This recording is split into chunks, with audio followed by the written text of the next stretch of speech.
Welcome to Healthcare du Jour, where we dish up and digest the latest in healthcare. For the next 30 minutes, sit back as we bring you insight, commentary, and discussion on trending topics to the table, all expertly served up by our host and his guests. Healthcare du Jour is brought to you by Actium, the telehealth platform enabling healthcare's digital transformation, helping you care for people within the fabric of their daily lives. Now here's your host, Matt Fisher.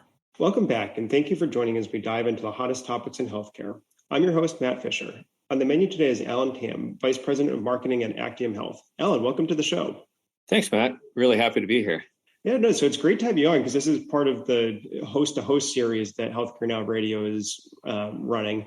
So it's great to be able to connect with yet another host on the network. Yeah, absolutely. I've really enjoyed working with the Healthcare Now Radio family. And, I'm really excited about the audience and what we're doing. So looking forward to doing more with Healthcare Now. Yeah, so kind of before we get into the main part of our conversation, I always like to give my guests a chance to provide more of an introduction in terms of who they are and what they do. So Alan, the floor is yours. Sure. Thank you so much, Matt. I think, first of all, even though I'm VP of Marketing here at Actium Health, I think I've been a lifelong student of marketing. Marketing to me is something that's super interesting. It's the intersection of data, science, and art, really. And I enjoy all aspects of that. I think where I am now, building and running marketing at Actium Health has been a culmination of kind of where I came from, coming up through product marketing and, focusing on the messaging and positioning piece, and being spent almost a decade in MarTech. And I couldn't be more thrilled to actually leverage all that experience and expertise to now really help healthcare marketers in probably the most important time in healthcare history to help them, reach and engage patients, because I think they have a huge opportunity there. So with that background you just gave, what brought you over into the healthcare industry?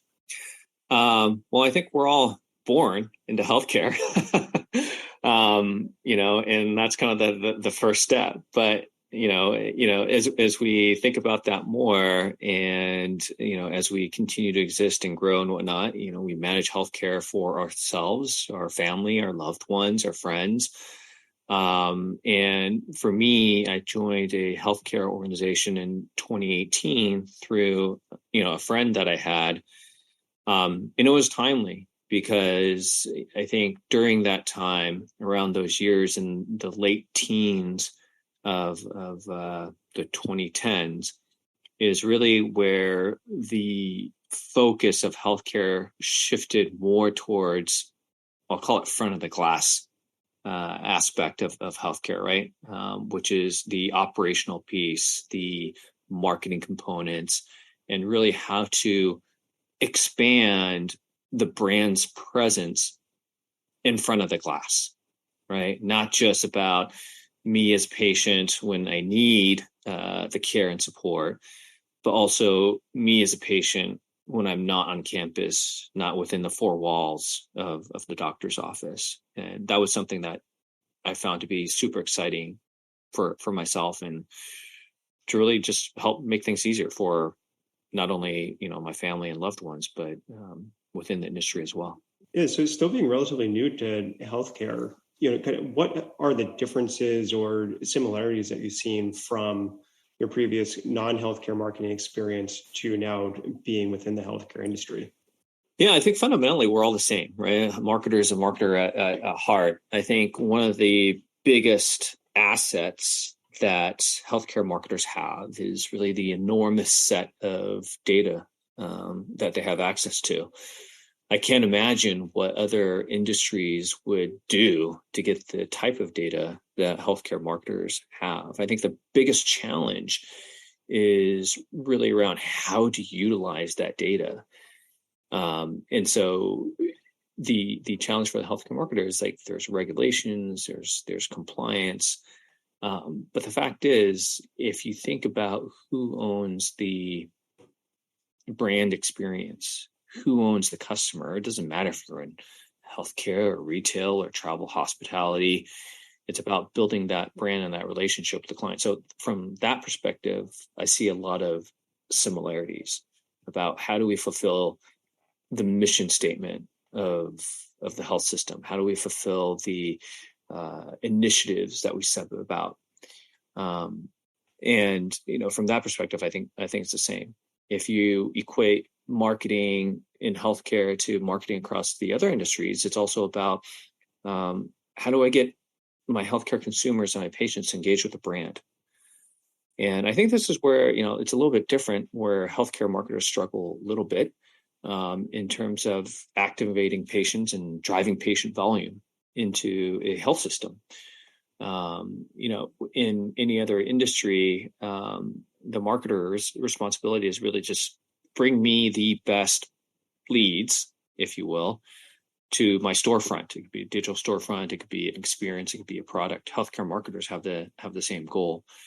But in many cases, they struggle with it from how do I do it? And by default, everyone gravitates towards new patient acquisition or find me the new customers. But we all know as marketers that it's much easier to market to existing clients than it is to go find new clients. It's also a lot cheaper. And I think this is the area that is very exciting to me here at Actium Health, but also as a healthcare marketer, it's like, wow, I didn't know I can do that. But the challenge is, how can I do that? And while other industries have figured it out, I think this is somewhere that's really new and fascinating and undiscovered yet still for healthcare marketers. So how do you see other folks or yourself even taking advantage of those opportunities, and kind of what are some of the strategies that you've been working on? Yeah. So, as with, when I first started this conversation, I said, marketing is the intersection of data science and art, right? And the biggest challenge for healthcare marketers has been really the data and the science piece of it. I think the art is there. There's this cliche saying in marketing about delivering the right message to the right person at the right time. And that's true. But for healthcare marketers, it's finding that right person, I think, becomes the biggest challenge. They already have the right message, right? And I think that's, if you're sitting in front of the doctor, it's not like the doctor doesn't know what to say to you. The challenge for healthcare marketers in the health system is find me the patients to deliver this message to, right? They have all the messaging that they need to talk to a diabetic patient, a person that has high risk for cancer, et cetera. But where that one piece that they're missing is it doesn't apply to everyone, right? It doesn't, if Matt, if you're not diabetic, there's no point of me sending you a communication about diabetes, right? Or if you don't have loved ones that have diabetes. It's about finding that right message that engages you at the right point of care based on who you are, right? And if we equate this to, say, travel and hospitality, if United Airlines knows that Alan really likes to go to Hawaii in the summertime and he really likes tropical vacations, that's what they're going to market to me. They're not going to market to me about a trip to Iceland in, the middle of winter, because that's not what Alan is interested in. And so I think healthcare has the opportunity to follow the same lines of understanding each of their patients' journeys and conditions, and making sure that the communications when they're outside the campus also resonate with the patient to guide them along the journey. Because 99% of our healthcare journey is off campus, right? It's not within the health system. It's how can, you as a brand and as a physician guide me through my healthcare journey when I'm not directly sitting in front of you. Yeah, so it sounds like it really goes a lot to kind of knowing who each individual is, and I think you were definitely saying that. But is there a unique challenge to healthcare because there is so much variety, or is that kind of a self-created challenge, and you can make it compare to other industries? Using your example of air travel, probably most people are going to have different travel preferences. Obviously, kind of different stakes involved, but kind of going back around to the question of are those kind of that multitude of personas that you're trying to target and viewing that as insurmountable or something unique to healthcare? Is it a self-created perception? I don't think it's a self-created perception per se. I think it's a challenge of how the health system in our healthcare industry here in the United States has been built up, and the infrastructure is not set up properly for healthcare marketers to succeed in today's modern environment. There's a lot of data silos, and so being able to consolidate those data silos and to make sense of the data so that the right communication can go out, that's hard. If you look at a health system today, if you're familiar with EMRs, electronic medical records systems, there's CRM systems, there's population health systems, there are claims data, insurance information. How do I make sense of all of that? Is it even possible to make sense of all of that? And it's not. It's really hard. But today there's technology that's AI driven out there that can help with consolidating all these data silos to make sense of billions and billions of rows of data to make super accurate predictions and build propensity scores so that you can do that type of outreach. And so that's the piece that I'm excited about. And I want to educate and share with the rest of the healthcare marketers who are out there that this is something that makes it possible today. Otherwise, it's hard and it's disjointed. You have your population health folks who have care gap files and they pound the phones and call the patient. And, if you're on the bottom of the list, you may never get that call. You have the marketing team putting up billboards and trying to do email campaigns. And so you're talking past each other and it sends a confusing message to your healthcare consumers. Or they may say, you know what, we can't coordinate this, so we're not communicating at all, which has been, brought forth in a couple of the survey reports that we've did, but also experienced by many of us with the onset of the pandemic in terms of where did we get our news from? And disappointingly, a lot of times your healthcare system is kind of the last area where you got information on what you should be doing and where you should get your vaccines.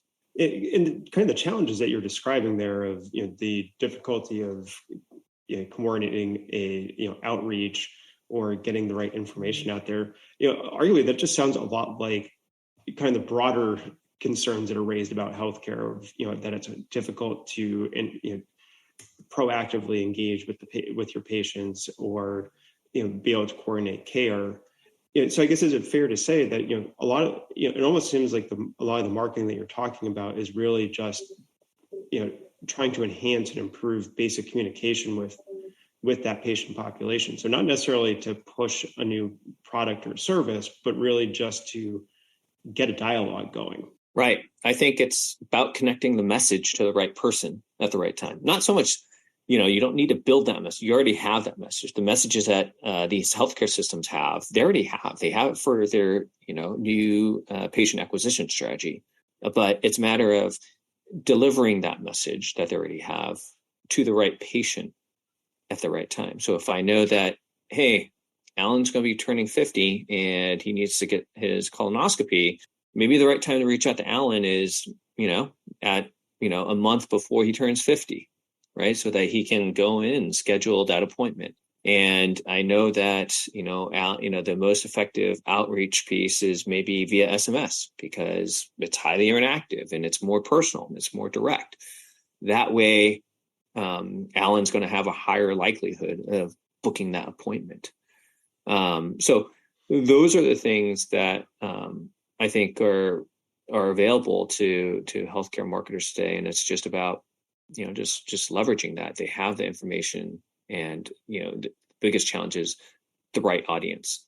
And this is something going back to your earlier question about relating it to other industries. As a marketer, it always starts with audience. That's the hardest piece. Once you find the right audience, messaging, you can do messaging testing, you can do anything that you want, but finding that right audience is hard. But I think with the technology that's out there today, how do I find the right audience? How do I communicate with patients or healthcare consumers who are at the highest risk, who need the most care, versus someone who is super healthy and may not need the care? And that's the challenge that I think is the biggest challenge that's facing healthcare marketers today. And it's an interesting way to frame the challenge. And I think, as you said, finding that right audience is definitely very important. And for those of you just joining, I'm talking with Alan Tam of Actium Health. We're talking about a lot of the marketing opportunities and challenge within healthcare. And kind of going back to what you were just talking about, Alan, around that challenge of finding the audience, could you just describe maybe some of the technology that you've also been referencing that is helping with that refinement? And then it sounds like possibly feeding into the development of effective outreach strategies. Sure, absolutely. And that's, I think every health system has a gold mine. And that gold mine is their EMR or their EHR, where all this information about each and every single patient is housed, right? Their prescriptions, their procedures, their encounters, there's allergies, claims information, demographics, etc. And there's technology out there like Actium Health that can harness all of this data and find unique insights and correlations to develop things like propensity scores and predicting when patients are going to need care. And so leveraging that data source, I think, is something that is a newer concept for healthcare marketers, because I think if we look back 5-6 years ago, it wasn't an option, right? There's HIPAA compliance, there's all these rules and regulations, but now that technology is there to abstract some of that privacy concerns out, healthcare marketers can now build a list of target audiences and deliver that right message out to that audience, a highly qualified list of audience of these are the people who are most likely. These are the people who are at highest risk.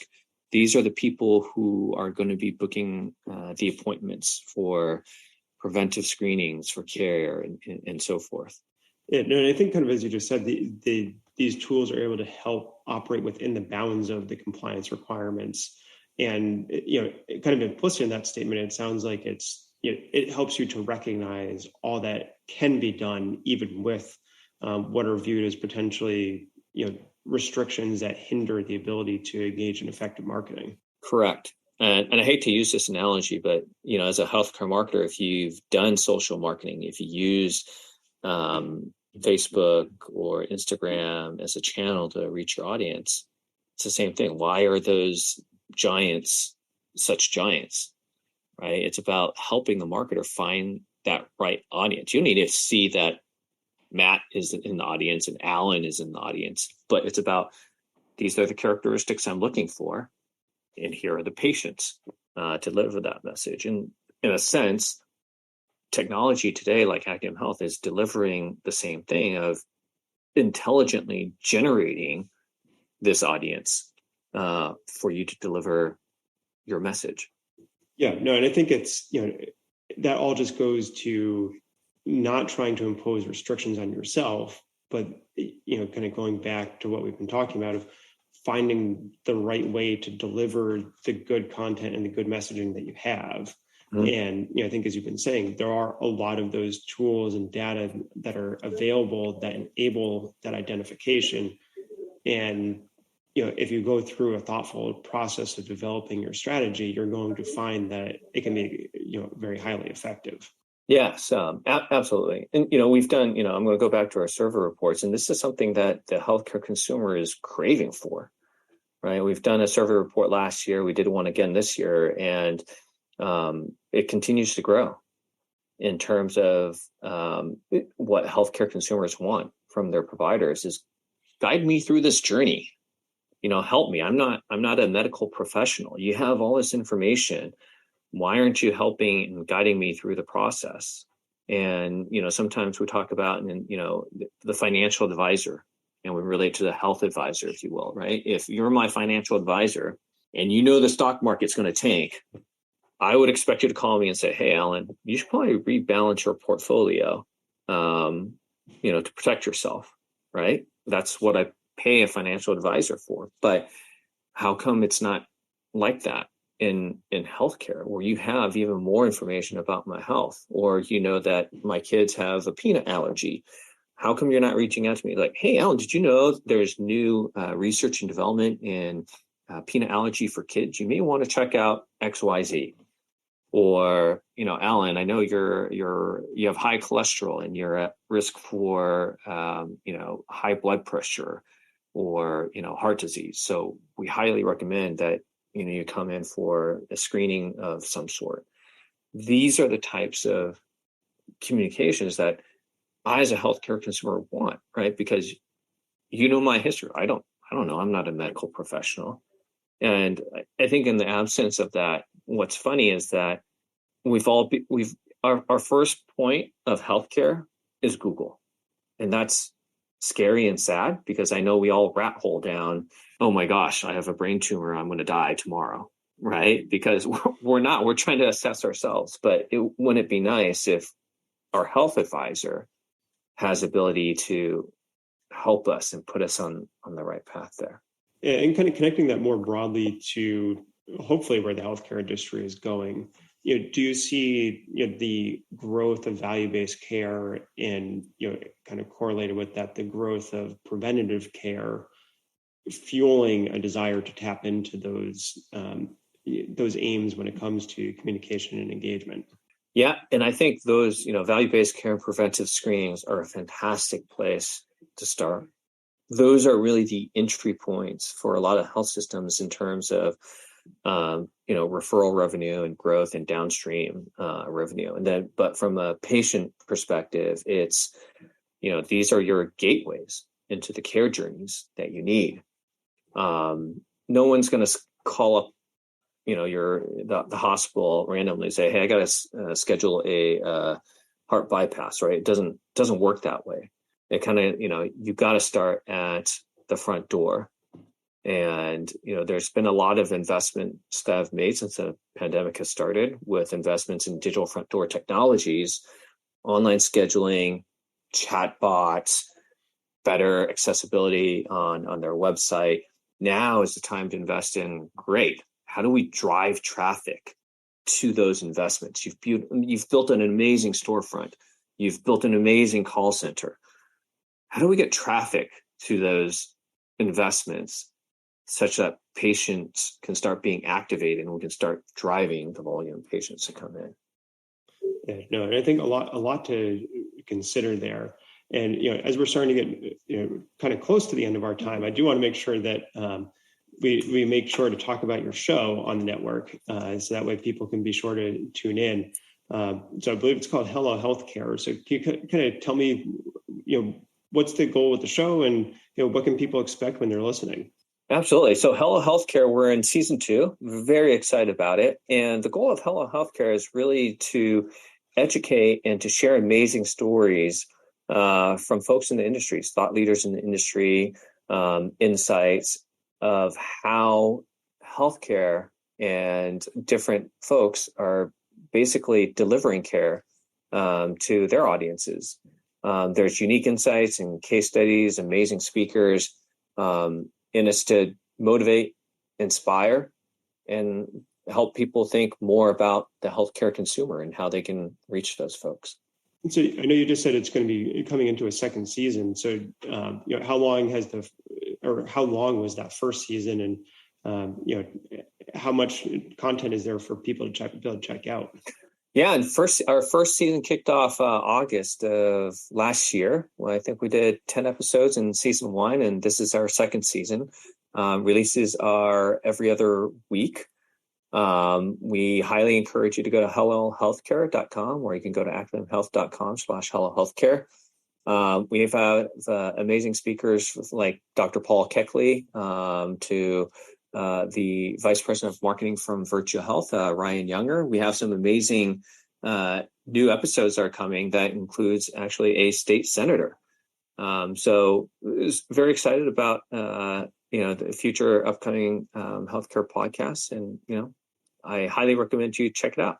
So what's your favorite part about hosting? So I haven't hosted to date yet. We've had a gentleman, amazing podcast hoster by the name of Chris Hemphill. He has been the face and the voice of Hello Healthcare. Next season, in season 3, we're going to switch things up, and I'll be taking the reins in terms of driving some of those interviews and having even more interesting conversations. So stay tuned for that. More to come. We think you're going to be super amazed and excited about season 3. So fair enough. So then, as you're gearing up to be doing your recordings, kind of what are you most looking forward to about becoming the new voice for the show? I think having interesting conversations and continuing to share and educate these amazing stories that are happening in healthcare. The podcast show for us has been an amazing channel to share ideas that inspire and motivate folks to make healthcare better. And, that's really the goal of Hello Healthcare, is how can we work together to inspire and make healthcare better for all of us. It's such a critical part of all our lives. And I know for those of us that go into healthcare, our goal is to improve those patient outcomes and to make it easier for us to manage our own care journeys and those for our loved ones. So really hoping that, this is making the impact to help all the smart people out there deliver what we as healthcare consumers deserve. Yeah, no, I think you're right. There is so much value being able to just have so many of these different discussions and provide different things for folks to be able to think about. But now, as we're almost out of time, just one final question. Based on kind of the totality of our conversation, what's your favorite part about being involved in the healthcare industry now? It's cliche, but truly making that impact and seeing the technology that's put in place, whether I get the right text from my healthcare provider or the right communication, or just making part of my healthcare journey easier, whether it's scheduling an appointment or reaching out to my doctor. Things are accelerating so fast. And when you get to see and experience it, not only for yourself, but for others, that's something that's super rewarding for me as a marketer, is to see the direct impact that you can have on the patient. And there's no greater feeling than that. Yeah, phrasing it that way, being able to see that direct impact is extremely powerful. But unfortunately, as I said, believe it or not, we are already out of time. I want to thank my guest, Alan Tam, for a great conversation today. Matt, it's been a pleasure. Thank you so much. And thank you to everyone listening. Keep the dialogue going and connect with me at #HCDEJURE. I'm Matt Fisher. Until next time.